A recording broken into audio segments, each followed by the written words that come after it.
جب مکہ سے ہجرت شروع کی تو بہت سارے مسلمانوں کے قدم اس وجہ سے ڈگمگانے لگے کہ اپنے گھر بار کو کیسے چھوڑیں، اپنے اہل و عیال کو کیسے چھوڑیں، اپنے بچوں کو کیسے چھوڑیں، اور ہجرت سے ان کے قدم ڈگمگانے لگے۔ اور بتایا کہ میں نے اسلام کے ابتدائی زمانے کے اندر قبولیت اسلام کے لیے ہجرت شرط تھی، ہجرت فرض عین تھی۔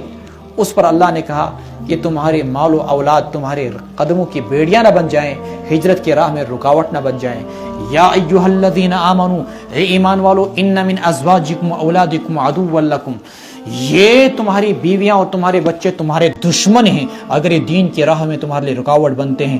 فاحذروہم، ہوشیار رہو ان سے، فاحذروہم، ہوشیار رہو ان سے۔ اخ افسر چھ یمس 3 لچھ رۄپیہِ تنخواہ چھ، خاندر تہ چھُنہٕ کوٚرمُت، شُرۍ تہ چھس، تو باوجود چھ سُہ رشوت رٹان 10 لچھ رۄپیہِ، 15 لچھ رۄپیہِ، 20 لچھ رۄپیہِ، کیازِ؟ بچن ہند موجود۔